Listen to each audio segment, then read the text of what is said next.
ಸಮಸ್ಯೆಗಳನ್ನು ಎದುರಿಸಲಾಗ್ತಾ ಇದೆ. ಉದ್ಯಮಿಗಳಿಗೆ ದೊಡ್ಡ ಹೊಡೆತ ಬೀಳಕ್ಕೆ ಶುರು ಆಗ್ಬಿಟ್ರೆ ಅದು ಸರ್ಕಾರಕ್ಕೂ ಕೂಡ ಆಗುತ್ತೆ. ಕಾರಣ ರೆವೆನ್ಯೂ ಜನರೇಟ್ ಆಗೋದು ಒಂದು 2 ದಿನಗಳ ಏರುಪೇರು ಆಗ್ಬಿಡುತ್ತೆ. ಬೆಂಗಳೂರಿನ ಬನಶಂಕರಿ ದೇವಸ್ಥಾನದ ಪ್ರಸಾದಕ್ಕೂ ಕೂಡ ಬಿಸಿ ತಟ್ಟಿದೆ. ಭಕ್ತರಿಗೆ ನೀಡುವ 3 ಹೊತ್ತಿನ ಪ್ರಸಾದಕ್ಕೂ ಕೂಡ ಈಗ ಬ್ರೇಕ್ ಬೀಳ್ತಾ ಇದೆ. ಅನ್ನ ಸಂತರ್ಪಣೆ ಇರಬೇಕು. ಗ್ಯಾಸ್ ಅಲಭ್ಯ ಹಿನ್ನೆಲೆಯಲ್ಲಿ ಬೆಳಗಿನ ಪ್ರಸಾದ ಮಾತ್ರ ವಿತರಣೆಯನ್ನ ಮಾಡಿದ್ದಾರೆ. ಪ್ರತಿದಿನ 3-4 ಸಾವಿರ ಜನರಿಗೆ ಪ್ರಸಾದ ವಿತರಣೆ ಆಗ್ತಾ ಇತ್ತು.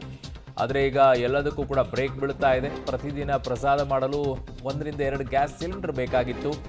ಈಗ ಲಭ್ಯವಾಗ್ತಾ ಇಲ್ಲ. ಇವತ್ತು ನಾಳೆಯ ಸಂಜೆಯವರೆಗೂ ಕೂಡ ಮಾತ್ರ ಬಳಕೆಗೆ ಅವಕಾಶ ಇದೆ. ಶುಕ್ರವಾರದಿಂದ ಪ್ರಸಾದ ತಯಾರಿಕೆ ನಿಲ್ಲಿಸ್ತೀವಿ ಅಂತಿದ್ದಾರೆ. ಬೇರೆ ಆಪ್ಷನ್ ಇಲ್ಲ ಅವರಿಗೆ. ಹಾಗಾಗಿ ದೇವಸ್ಥಾನದಲ್ಲೂ ಕೂಡ ಈಗ ಪ್ರಸಾದಕ್ಕೆ ಬಿಸಿ ತಟ್ತಾ ಇದೆ. 3-4 ಸಾವಿರ ಜನರಿಗೆ ಇಲ್ಲಿ ಪ್ರಸಾದ ವಿತರಣೆ ನಡೀತಾ ಇದ್ದಿತ್ತು. ಸೊ ಈಗ ಬೆಳಗ್ಗೆ ಮಧ್ಯಾಹ್ನ ಸಂಜೆ ಇರ್ತಾ ಇತ್ತು. ನನ್ನ 2 ಸಹೋದ್ಯೋಗಿಗಳು ನನ್ನ ಸಂಪರ್ಕಕ್ಕೆ ಸಿಗ್ತಾ ಇದ್ದಾರೆ. ಒಂದು ಮೆಟ್ರೋ ಬ್ಯೂರೋ ಹೆಡ್ ಆಗಿರುವಂಥ ಪವಿತ್ರ, ಇನ್ನೊಂದು ಕಡೆಗೆ ಪ್ರಕಾಶ್ ಡಿ ರಾಂಪುರ್. ಇಬ್ಬರು ಕೂಡ ವೆಲ್ಕಮ್. ಮೊದಲನೇದಾಗಿ ಪವಿತ್ರ, ಈಗ ನೀವಿರುವಂಥ ಜಾಗ ಎಲ್ಲಿ ಮತ್ತು ಅಲ್ಲಿ ಯಾವ ರೀತಿಯಾದಂಥ ಪರಿಸ್ಥಿತಿ ನಿರ್ಮಾಣವಾಗ್ತಾ ಇದೆ? ಸಿಲಿಂಡರ್ಗಳ ಅಭಾವ ಯಾವ ರೀತಿಯಾಗಿ ಆಗ್ತಾ ಇದೆ? 1-2 ದಿನ ಮ್ಯಾನೇಜ್ ಮಾಡ್ಕೊಳ್ಬಹುದಾ? ಅದಾದ ನಂತರ ಏನಾದರೂ ಲಭ್ಯವಾಗಬಹುದು ಅಂತ ಏನಾದರೂ ಏಜೆನ್ಸಿಗಳು ಹೇಳ್ತಾ ಇದ್ದಾರಾ?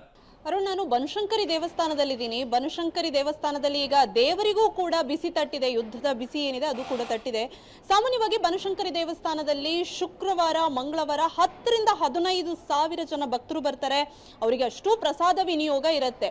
ಬೆಳಗ್ಗೆ, ಮಧ್ಯಾಹ್ನ, ಸಂಜೆ ಪ್ರಸಾದ ವಿನಿಯೋಗ ಇರುತ್ತೆ. ಆದರೆ ಈಗ ಏನಾಗ್ತಾ ಇದೆ ಅಂದರೆ ಗ್ಯಾಸ್ ಸಿಲಿಂಡರ್ ಅಭಾವದಿಂದಾಗಿ ಪ್ರಸಾದ ವಿನಿಯೋಗ ಏನಿದೆ ಅದು 1 ಹೊತ್ತಿಗೆ ಮಾತ್ರ ಬಂದಿದೆ. ಬೆಳಗ್ಗಿನ ಪ್ರಸಾದ ವಿನಿಯೋಗವನ್ನ ಮಾತ್ರ ನಡೆಸ್ತಾ ಇದ್ದಾರೆ. ಅದೇನಾದರೂ ಉಳಿದ್ರೆ ಅಂದ್ರೆ ಬೇರೆ ಬೇರೆ ದಿನಗಳಲ್ಲಿ ಶುಕ್ರವಾರ, ಮಂಗಳವಾರ ಹೊರತುಪಡಿಸಿ ಬೆಳಗ್ಗಿನ ಏನು ಪ್ರಸಾದ ಏನಿದೆ ಅದನ್ನ ಮಧ್ಯಾಹ್ನವೂ ಕೂಡ ನೀಡಲಾಗುತ್ತೆ. ಆದ್ರೆ ಶುಕ್ರವಾರದವರೆಗೆ ಮಾತ್ರ ಸ್ಟಾಕ್ ಇದೆ ಈಗ ಇಲ್ಲಿ. ಸೊ ಹಾಗಾಗಿ ದೊಡ್ಡ ಮಟ್ಟದ ಸಮಸ್ಯೆ ಎದುರಾಗುತ್ತೆ. ಯಾಕಂದ್ರೆ ಬನಶಂಕರಿ ದೇವಸ್ಥಾನ ಆದ್ರೆ ಅದು ಅನ್ನ ಪ್ರಸಾದ ವಿನಿಯೋಗಕ್ಕೆ ಸಾಕಷ್ಟು ಪ್ರಸಿದ್ಧಿಯಾಗಿರುವಂತಹ ದೇವಸ್ಥಾನ. ಬೆಂಗಳೂರಿನ ನಂಬರ್ 1 ಶ್ರೀಮಂತ ದೇವಸ್ಥಾನ. ಈಗ ಒಂದು ಹಂತದಲ್ಲಿ ದೇವರ ನೈವೇದ್ಯಕ್ಕೂ ಕೂಡ ಗ್ಯಾಸ್ ಸಿಲಿಂಡರ್ ಅಭಾವ ಎದುರಾಗಿದೆ. ಇನ್ನೊಂದು ಕಡೆ ಭಕ್ತರ ಪ್ರಸಾದ ವಿನಿಯೋಗಕ್ಕೂ ಕೂಡ ಗ್ಯಾಸ್ ಸಿಲಿಂಡರ್ ಅಭಾವ ಎದುರಾಗಿದೆ. ಸೊ ಹೇಗೆ ಮ್ಯಾನೇಜ್ ಮಾಡ್ತಾರೆ ಏನೋ ಗೊತ್ತಿಲ್ಲ ಸರ್. ಈಗ ಬನಶಂಕರಿ ದೇವಸ್ಥಾನ ಅಂದ್ರೆ ಅದು ಅನ್ನ ಪ್ರಸಾದಕ್ಕೆ ತುಂಬಾ ಫೇಮಸ್ ಆಗಿರುವಂತದ್ದು. ಹೇಗೆ ಮ್ಯಾನೇಜ್ ಮಾಡ್ತೀರಾ? ಈಗ ಸ್ಟಾಕ್ ಇಲ್ಲ ಅಂತಿದ್ದೀರಾ ಮೇಡಮ್? ಇವಾಗ ಸಿಲಿಂಡರ್ ಕೊರತೆಯಿಂದ ಬೆಳಗ್ಗೆ, ಮಧ್ಯಾಹ್ನ, ಸಾಯಂಕಾಲ ನಾವು ಕೊಡ್ತಾ ಇರೋದನ್ನ ಬೆಳಗ್ಗೆ ಒಂದು ಟೈಮ್ ಕೊಡೋದು ಮಾತ್ರ ಮಾಡ್ತಾ ಇದ್ದೀವಿ. ಅದು ಸಿಲಿಂಡರ್ ಬಂದ ನಂತರ ನಾವು ಮಾಮೂಲಿ ಕೊಡೋಂಗೆ ಇದು ಮಾಡ್ತೀವಿ. 10-15 ಸಾವಿರ ಬರ್ತಾರೆ. ಹೌದು ಮೇಡಮ್, ಹೌದು. ನಾವು ಈಗ ಇರೋ ಸಿಲಿಂಡರ್ ಶುಕ್ರವಾರದವರೆಗೂ ಕೊಡ್ಬೋದು ಅಂತ ಗಂಟೆ ಮ್ಯಾನೇಜ್ ಮಾಡ್ತೀವಿ. ಆಮೇಲೆ ಏನಾದರೂ ಪರ್ಯಾಯ ವ್ಯವಸ್ಥೆ ಮಾಡ್ಕೋಬೇಕಾಗುತ್ತೆ. ಈಗ ಗುರುಗಳೇ, ಸಂಕಷ್ಟ ಬಂದ್ರೆ ದೇವರಿಗೆ ಪ್ರಾರ್ಥನೆಯನ್ನ ಮಾಡ್ತೀವಿ. ಆದ್ರೆ ಈಗ ದೇವರಿಗೆ ಯುದ್ಧದ ಬಿಸಿ ತಟ್ಟಿದೆ. ಏನ್ ಹೇಳ್ತೀರಾ? ನೈವೇದ್ಯ ಅದನ್ನ ಅಂದ್ರೆ ನೈವೇದ್ಯಕ್ಕೂ ಕೂಡ ಸಲ್ಲಿಸೋದಕ್ಕೂ ಕೂಡ ಗ್ಯಾಸ್ ಸಿಲಿಂಡರ್ ಅಭಾವ. ಅದೇ ನೈವೇದ್ಯ ಅಂತಂದರೆ ಎಲ್ಲರಿಗೂ ಆಗಿದ್ದಾಗ್ತದೆ. ಸಿಲಿಂಡರ್ ಅಭಾವ ಅಂದರೆ ಎಲ್ಲ ಲೋಕಕ್ಕೆ ಬಂದಿದೆಯಲ್ಲ, ಇಡೀ ಪ್ರಪಂಚಕ್ಕೆ. ಆದ್ದರಿಂದ ನೈವೇದ್ಯನೂ ಅದೇ ಥರ ಇರೋದ್ರಲ್ಲೇ ಸೂಕ್ಷ್ಮವಾಗಿ ನೈವೇದ್ಯ ಮಾಡ್ತೇವೆ. ಏನಿದೆಯೋ ಅದನ್ನು ಮಾಡಿಬಿಟ್ಟು ಆಮೇಲೆ ಎಲ್ಲ ವಿತರಣೆ ಮಾಡ್ತೇವೆ. ಅದೇ ನೈವೇದ್ಯ.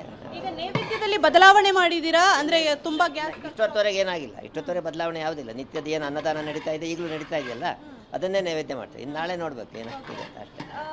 ಹೇಗೆ ಸರ್, ಈಗ 10-15 ಸಾವಿರ ಜನ ಬಂದರೆ ಹೇಗೆ ಮ್ಯಾನೇಜ್ ಮಾಡೋದಕ್ಕಾಗುತ್ತೆ ಅಂತ ಶುಕ್ರವಾರ? ಏನು ಮಾಡ್ತೀವಿ ಇವಾಗ? ಮೊದಲು ಎಲ್ಲರಿಗೂ ಹೊಟ್ಟೆ ತುಂಬ ಕೊಡ್ತಾ ಇದ್ವಿ. ಈಗ ನಾವೇ ರಿಕ್ವೆಸ್ಟ್ ಮಾಡ್ಕೊಳ್ತೀವಿ ಭಕ್ತಾದಿಗಳ ಹತ್ರ, ನಾವು ಹಬ್ಬ ಈ ಥರ ಪ್ರಾಬ್ಲಮ್ ಇದೆ, ಪ್ರಸಾದ ತಗೊಳ್ಳಿ, ಇದು ಅಮ್ಮನ ಪ್ರಸಾದ, ಇದು ಅಮ್ಮನ ಪ್ರಸಾದ ತೊಗೊಳ್ಳಿ, ಎಷ್ಟಾಗುತ್ತೋ ಅಷ್ಟಕ್ಕೆ ಹೊಟ್ಟೆ ತುಂಬುತ್ತದೆ ಅಂತ ಹೇಳಿ ಅವ್ರಿಗೆ ಸಮಾಧಾನ ಮಾಡಿ ಪ್ರಸಾದ ಅವ್ರು ಸಮಾಧಾನವಾಗಿ ಹೋಗಲಿ ಅಂತೇಳಿ ಸಮಾಧಾನವಾಗಿ ಹಂಚುತ್ತಾ ಇದೀವಿ ಅಮ್ಮ ನಾವು.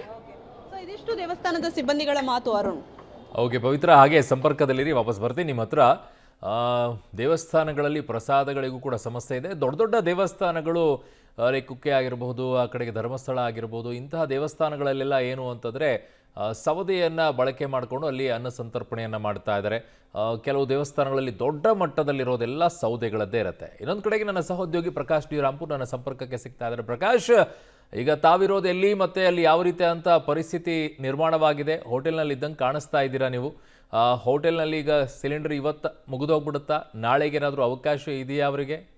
ಅರುಣ್ ಬಡಿಗೇರ್, ಈಗ ಸದ್ಯ ಗಾಂಧಿನಗರದ ಹೋಟೆಲ್ ಮುಂಭಾಗದ ಇದ್ದೇನೆ. ಈಗ ಗಮನಿಸ್ತಾ ಇದ್ದೀರಿ, 8 ಖಾಲಿ ಸಿಲಿಂಡರ್ಗಳನ್ನು ಹೋಟೆಲ್ನ ಮುಂಭಾಗ ಇಟ್ಟು ಇದೀಗ ಸರ್ಕಾರದ ವಿರುದ್ಧ ಒಂದು ರೀತಿಯಲ್ಲಿ ಅಸಮಾಧಾನವನ್ನು ವ್ಯಕ್ತಪಡಿಸ್ತಾ ಇದ್ದಾರೆ. ಅದರ ಜೊತೆಗೆ ಒಂದಿಷ್ಟು ಪೋಸ್ಟರ್ಗಳನ್ನು ಕೂಡ ಇಟ್ಕೊಂಡಿದ್ದಾರೆ. CM ಮತ್ತು ಕೂಡಲೇ ದಯವಿಟ್ಟು ಮಧ್ಯ ಪ್ರವೇಶಿಸಿ ಅನ್ನುವಂತಹ ಒಂದು ಪೋಸ್ಟರನ್ನು ಕೂಡ ಹಿಡ್ಕೊಂಡಿದ್ದಾರೆ. ಖಾಲಿ ಸಿಲಿಂಡರ್ಗಳಿಗೆ ಹಾರವನ್ನು ಹಾಕಿ ಒಂದು ರೀತಿಯಲ್ಲಿ ಪೂಜೆಯನ್ನು ಮಾಡೋದರ ಮೂಲಕವಾಗಿ ಸರ್ಕಾರ ಇದರಲ್ಲಿ ಎಚ್ಚೆತ್ಕೊಂಡಿಲ್ಲ ಅನ್ನುವಂತಹ ಸೂಚನೆ ಮತ್ತು ಅದರ ಅಸಮಾಧಾನವನ್ನು ಕೂಡ ವ್ಯಕ್ತಪಡಿಸ್ತಾ ಇದ್ದಾರೆ. 8 ಖಾಲಿ ಸಿಲಿಂಡರ್ಗಳನ್ನು ಹೋಟೆಲ್ನ ಮುಂಭಾಗದಲ್ಲಿ ಇಟ್ಟಿದ್ದಾರೆ. ಜೊತೆಗೆ ಗಾಂಧಿನಗರದ ಸುಮಾರು 4-5 ಹೋಟೆಲ್ನ ಮಾಲೀಕರು ಕೂಡ ಸೇರಿಕೊಂಡು ಇಲ್ಲಿ ಖಾಲಿ ಸಿಲಿಂಡರ್ಗಳನ್ನು ಇಟ್ಟಿದ್ದಾರೆ. ಹೋಟೆಲ್ನ ಮಾಲೀಕರನ್ನು ಕೂಡ ಮಾತನಾಡಿಸ್ತಾ ಹೋಗ್ತೇನೆ. ಮೇಡಮ್, ಎಷ್ಟು ದಿನಕ್ಕೆ ಆಗುವಷ್ಟು ಸಿಲಿಂಡರ್ಗಳಿದ್ವು, ಈಗ ಎಷ್ಟು ಬಾಕಿ ಇದೆ, ಮುಂದೇನು ಮಾಡ್ತೀರಿ? ನಮಗೆ ಇವತ್ತಿನ ಸಿಲಿಂಡರ್ನ ಖಾಲಿ ಆಗಿಬಿಟ್ರೆ ನಾಳೆ ಹೋಟ್ಲನ್ನು ಕ್ಲೋಸ್ ಮಾಡುವಂಥ ಪರಿಸ್ಥಿತಿ ಇದೆ ಸರ್.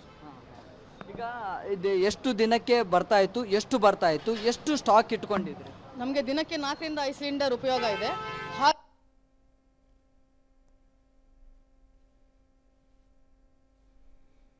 ಓಕೆ, ಸಂಪರ್ಕ ಕಡಿತಗೊಂಡಿದೆ. ಮತ್ತೆ ಸಂಪರ್ಕಿಸುವಂಥ ಪ್ರಯತ್ನವನ್ನು ಮಾಡೋಣ. ಕಮರ್ಷಿಯಲ್ ಸಿಲಿಂಡರ್ ನೋ ಸ್ಟಾಕ್ ಅನ್ನುವಂಥ ಬೋರ್ಡ್ಗಳು ಬರ್ತಾ ಇದೆ. ಗ್ಯಾಸ್ ಎಮರ್ಜೆನ್ಸಿ ನಿರ್ಮಾಣವಾಗಿದೆ. ಕಾರಣ ಏನು ಅಂತಂದರೆ ನಮ್ಮ ದೇಶದಲ್ಲಿ ಸ್ಟಾಕ್ ಇರೋದು 10 ದಿನಗಳವರೆಗೂ ಆಗುವಷ್ಟಿದೆ. 1 ಮಿಲಿಯನ್ ಟನ್ನಷ್ಟು ಮಾತ್ರ ನಮ್ಮ ಹತ್ರ ಕೆಪಾಸಿಟಿ ಇರೋದು ಗ್ಯಾಸದ್ದು. ಅದರ ದೊಡ್ಡ ಮಟ್ಟದಲ್ಲಿ ಕೆಪಾಸಿಟಿ ಇಟ್ಕೊಂಡಿಲ್ಲ. ಪ್ರತಿ ತಿಂಗಳಿಗೂ ಕೂಡ ನಮಗೆ ಬೇಕಾಗಿರುವಂಥದ್ದು 3 ಮಿಲಿಯನ್ ಟನ್ಗಳವರೆಗೂ ಬೇಕಾಗುತ್ತೆ. ಹಾಗಾಗಿ ಶಾರ್ಟೇಜ್ ನಮಗೆ 2 ಮಿಲಿಯನ್ ಟನ್ಗಳದ್ದಿದೆ. ಬಂದರೆ